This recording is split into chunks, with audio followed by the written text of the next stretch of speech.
Alien Rogue Incursion Part 1 offers both the best and the worst of what VR has to offer. Oh, that is disgusting. This is disgusting.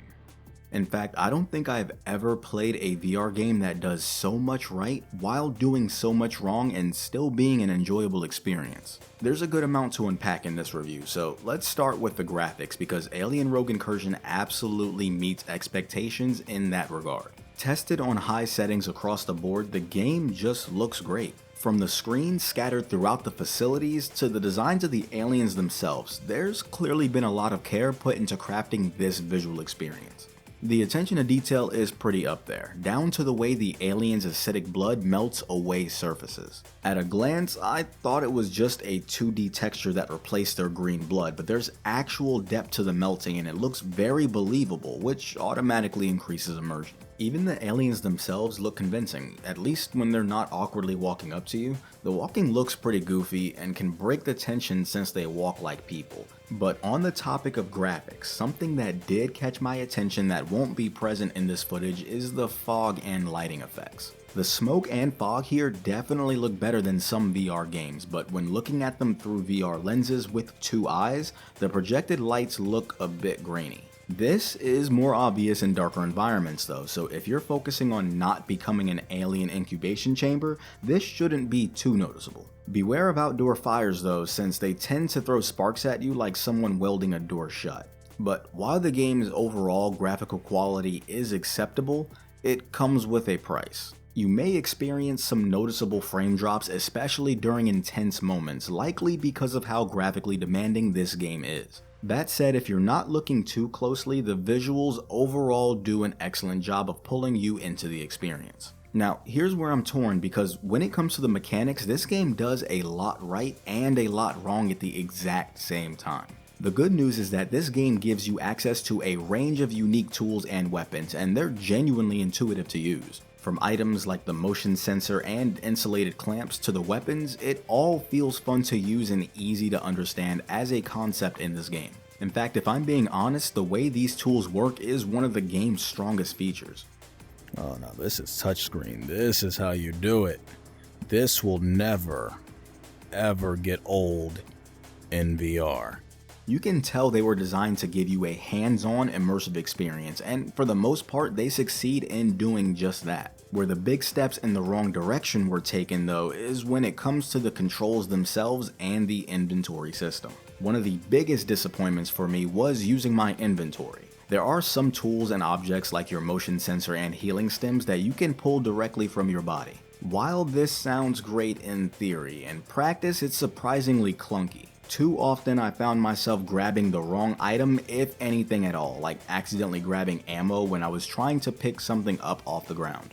In fact, if not for the sound of ammo hitting the floor, I wouldn't have even realized I was dropping it to begin with, which is pretty bad in a game like this. These moments can harshly pull you out of the experience, especially during intense encounters. But that's just the first inventory system because this game actually has two of them, and the second is much less immersive.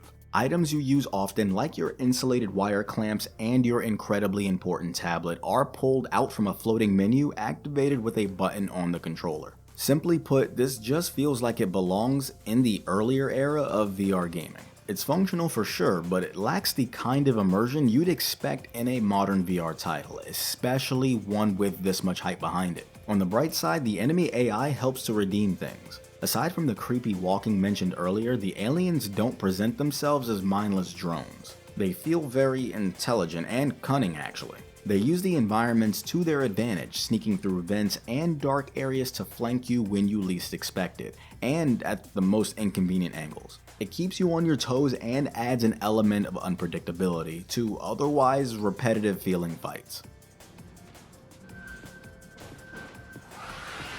Oh. In general, I don't think I've ever played a VR game with mechanics that are both great and terrible at the exact same time. This has got to stop. This is too much. Let's move on to the audio though, because the sound design in Alien Rogue Incursion is very well done. A big highlight here is the quality of the voice acting. How things go with the ship? sign of Carver or anyone else. I was unable to get a message off-world either. These characters are brought to life with AAA level performances. The ex-Marine you play as feels gritty, but in a very realistic way, while your synthetic companion stands out as a surprisingly compelling character. It's possible the lever is not sending the signal to disengage the electromagnetic lock circuit. So, we just have to break the circuit then. I do not like the way you're saying that. Despite his monotone delivery, there's a genuine feeling of life in his personality, which is ironic given he's technically not alive. But the alien screams, explosions, and other environmental sounds may feel slightly off from time to time. It's nothing that will stand out in a big way, but sometimes a sound will feel closer or further away than you'd expect. It won't ruin the experience for you though, and when it comes to the aliens scuttling around, it's a bit expected that they'd be hard to pinpoint with just sound alone, hence the motion detector. But overall, the audio does a good job of building atmosphere, especially through strong voice acting and the occasional subtle creepy noises in the distance. Of course, a strong part of the atmosphere itself is in the theme of the game, and as you probably expected, aliens in a shady research facility is as good a theme as any. From a storyline perspective, Alien Rogue Incursion is as solid as it gets. You play as Zula Hendricks, an ex-Marine who teams up with our earlier mentioned synthetic friend named Davis. The game begins with you answering a distress call from an old friend named Carter. Carter works at a remote research facility on a remote planet, and as with all research facilities on remote planets,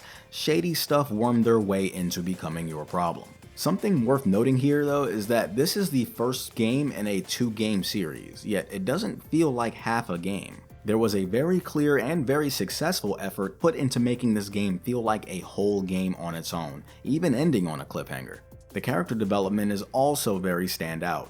Zula's determination and Davis's dry synthetic charm make for a compelling rescue team. Their interactions immerse you in the game and keep you invested in their mission, which is great because nobody wants to experience a boring story in first person. Now, when it comes to pacing, just don't forget to use your map and check your objectives on your tablet. The pacing is good, but it's easy to get turned around if you're not keeping track of what it is you're supposed to be doing.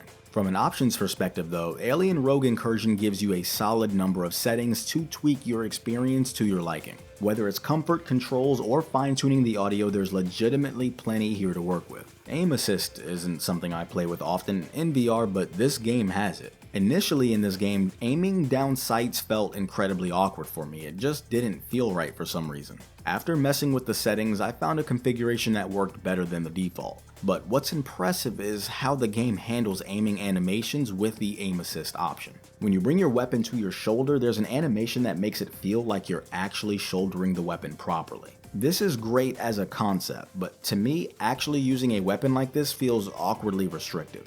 I found it easier just not looking directly down the sights because it helped maintain line of sight with the aliens themselves. This definitely make it easier to track them, especially in the game's darker environments. It's a nice setting that might work better for some players than others, but I like how it's optional. The comfort settings here are another win for VR gamers. You can play seated, enable vignettes, change your primary weapon hand, and adjust which eye your onlookers see through while you play. I will warn you though, if you use vignettes which blur the edges of your vision to reduce motion sickness, you might find it even harder to spot these aliens in these already dimly lit environments. On the flip side, it ramps up the tension and makes the game scarier, which could be a win for some players. And with all bases covered, it comes time to answer the big question, that is, how immersive is Alien Rogue Incursion overall? VR games in general thrive on pulling players into the experience, and this game delivers a very engaging experience. Graphics gets a 5 out of 6. This game looks amazing, and little if anything looks terrible without looking close up at it. Mechanics gets a 3 out of 6 because, like I said earlier, they're great and terrible at the same time. Audio gets a 5 out of 6 because quality voice acting and ambient noises do an amazing job creating the expected atmosphere. Theme gets a 6 out of 6. From a theme perspective, this game absolutely nails the intended game direction. Options gets a 4 out of 6 because while there are lots of options available to you, the menu navigation is unimpressive and in some cases archaic. While definitely not without its flaws, for me at least, it was an enjoyable experience, and for that reason, Alien Rogue Incursion Part 1 has earned an overall immersion score of 4 out of 6. If you ask me personally if I'd recommend this game, I'd say yes, as long as a refund is on the table, and on most platforms you have that option. But if you enjoyed this review, obligatory like and subscribe for more VR content. And until next time. How about that? It's like a graphics card and a transformer had a baby.